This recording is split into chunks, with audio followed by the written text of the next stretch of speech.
हरियाणा के यमुनानगर से एक ऐसी दर्दनाक खबर सामने आई है जिसने कई सवाल खड़े कर दिए हैं। एक साल पहले प्रेम विवाह करने वाली 25 वर्षीय विवाहित ने नहर में कूदकर अपनी जान गंवा दी। सबसे दर्दनाक बात तो यह है कि महिला 6 महीने की गर्भवती थी। घटना के बाद परिवार में मातम पसरा हुआ है, जबकि मायके पक्ष ने ससुराल वालों पर गंभीर आरोप लगाए हैं। दूसरी तरफ ससुराल पक्ष सभी आरोपों को खारिज कर रहा है। अब पुलिस पूरे मामले की जांच में जुटी हुई है और दोनों पक्षों के बयान दर्ज किए जा रहे हैं।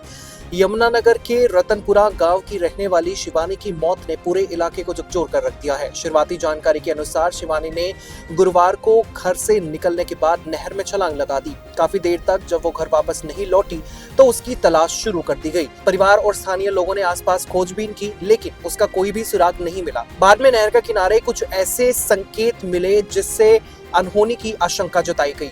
इसके बाद पुलिस और स्थानीय प्रशासन की मदद से नहर में सर्च ऑपरेशन चलाया गया। घंटों चली तलाश के बाद शुक्रवार दोपहर शिवानी का शव नहर से बरामद कर लिया गया। शव मिलने की खबर के बाद परिवार में कोहराम मच गया और गांव में भी शोक की लहर दौड़ गई। मृतका की पहचान 25 वर्षीय शिवानी के रूप में हुई है, जो रतनपुरा निवासी मनीष कुमार की पत्नी थी। जानकारी के मुताबिक शिवानी 6 महीने की गर्भवती थी। इसी वजह से ये मामला और भी ज्यादा संवेदनशील और दुखद बन गया है।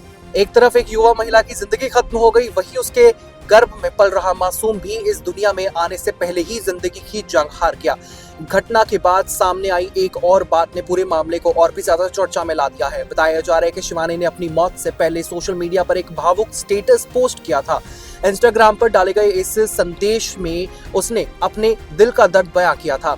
स्टेटस में उसने लिखा था कि काश उसे पहले पता होता कि उसके साथ इतना बुरा होगा तो वो रिश्ता जोड़ने से पहले ही हाथ जोड़ लेती। ये पोस्ट अब जांच का एक अहम हिस्सा बन सकती है, क्योंकि इससे ये संकेत मिलता है कि वो मानसिक रूप से काफी ज्यादा परेशान थी। हालांकि पुलिस अभी ये पता लगाने की कोशिश कर रही है कि इस पोस्ट का संदर्भ क्या था और आखिर किन परिस्थितियों में ये संदेश लिखा गया था। मामले में मृतका के मायके पक्ष ने गंभीर आरोप लगाए हैं। पिता के मुताबिक बेटी अक्सर कहती थी कि उसे बिना वजह तंग किया जाता है और घर में उसका मानसिक उत्पीड़न किया जाता है। तेजपाल ने बताया कि शिवानी ने फरवरी 2025 में मनीष कुमार के साथ प्रेम विवाह किया था। दोनों अलग अलग जातियों से थे, इसलिए शादी के बाद परिवारों के बीच तनाव की स्थिति बन रही थी। इंटरकास्ट मैरिज होने के कारण ये मामला पुलिस तक भी पहुंच गया था। परिवार के अनुसार शादी के कुछ समय बाद ही दोनों पक्षों के बीच विवाद बढ़ गया था। हालात ऐसे बने कि शिवानी करीब 2 महीने तक अपने मायके में रही। बाद में पुलिस और दोनों परिवारों के हस्तक्षेप से समझौता हुआ। इसके बाद शिवानी दोबारा अपनी ससुराल गई और 17 जून को मंदिर में दोनों की फिर से शादी करवाई गई, ताकि रिश्ते को एक नई शुरुआत दी जा सके। लेकिन परिवार का कहना यह है कि दूसरी बार शादी होने के बावजूद हालात नहीं बदले। उनका आरोप यह है कि शिवानी को लगातार मानसिक रूप से प्रताड़ित किया जाता रहा। इसी प्रताड़ना से परेशान होकर उसने इतना बड़ा कदम उठाया। शिवानी के पिता का कहना यह है कि उन्हें इस घटना की जानकारी सीधे ससुराल वालों ने नहीं दी, बल्कि ससुराल के पड़ोसी में रहने वाले किसी व्यक्ति ने फोन करके उन्हें बताया कि उनकी बेटी ने नहर में छलांग लगा दी है। सूचना मिलते ही परिवार के लोग मौके पर पहुंचे। वहां पहुंचकर उन्होंने देखा कि नहर के किनारे ससुराल पक्ष के लोग मौजूद थे और सर्च ऑपरेशन लगातार चल रहा था।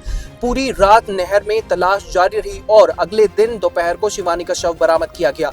बेटी का शव देखकर परिवार टूट गया। परिजनों का रो रो कर बुरा हाल हो गया और वे इस मामले में सख्त कार्रवाई की मांग कर रहे हैं। दूसरी तरफ ससुराल पक्ष ने अपने ऊपर लगाए गए सभी आरोपों को खारिज कर दिया है। शिवानी की सास बिमला का कहना यह है कि घर में किसी भी तरह का कोई भी विवाद नहीं था। उनके मुताबिक घटना वाले दिन वो बाजार गई थी और घर पर शिवानी अकेली थी। बिमला के अनुसार जब वह शाम करीब 5 बजे वापस घर लौटी तो शिवानी घर पर नहीं थी।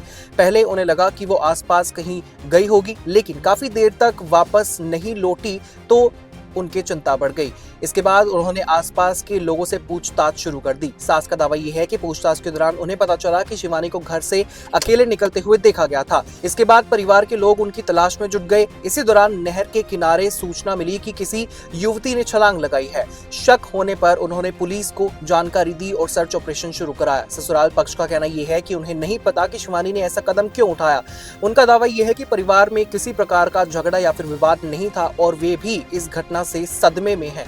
अब इस पूरे मामले से सबसे बड़ा सवाल ये उठकर सामने आ रहा है कि आखिर शिवानी को ऐसा कदम उठाने पर किस चीज ने मजबूर किया।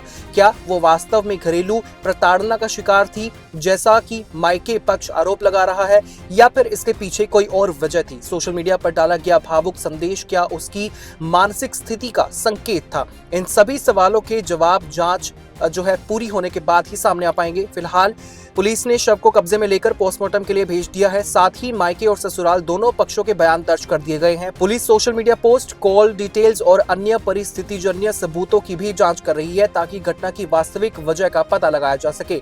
इस घटना ने एक बार फिर ये बहस छेड़ दी है कि विवाह के बाद महिलाओं की सुरक्षा, मानसिक स्वास्थ्य और पारिवारिक विवादों को लेकर समाज को अधिक संवेदनशील होने की बहुत ज्यादा जरूरत है, खासकर तब जब मामला एक गर्भवती महिला का हो जिसकी जिंदगी और भविष्य दोनों अचानक खत्म हो जाए। फिलहाल पूरी यमुनानगर की नजर पुलिस जांच पर टिकी हुई है। परिवार इंसाफ की मांग कर रहा है जबकि ससुराल पक्ष खुद को निर्दोष बता रहा है। सच ये है कि इसका फैसला जांच और सबूतों के आधार पर होगा, लेकिन इतना जरूर है कि शिवानी की मौत ने कई सवाल खड़े कर दिए हैं जिनके जवाब पुलिस जांच से ही सामने आएंगे। यहाँ कंस्ट्रक्शन में हम क्वालिटी से नहीं खेलते हैं। यहाँ पे कंस्ट्रक्शन फील्ड से नहीं, प्रिसीजन से हो रही है। तो genesis Heights project RERA approved है, एसबीआई अप्रूव्ड है, कंस्ट्रक्शन फुल स्विंग पे है। दैट मीन्स आपकी इन्वेस्टमेंट 100% सेफ है। तो चंडीगढ़ यहाँ से मात्र 4 मिनट, एयरपोर्ट 10 मिनट की दूरी पे, decathlon, D mart, KFC, McD, everything with in 2 minutes.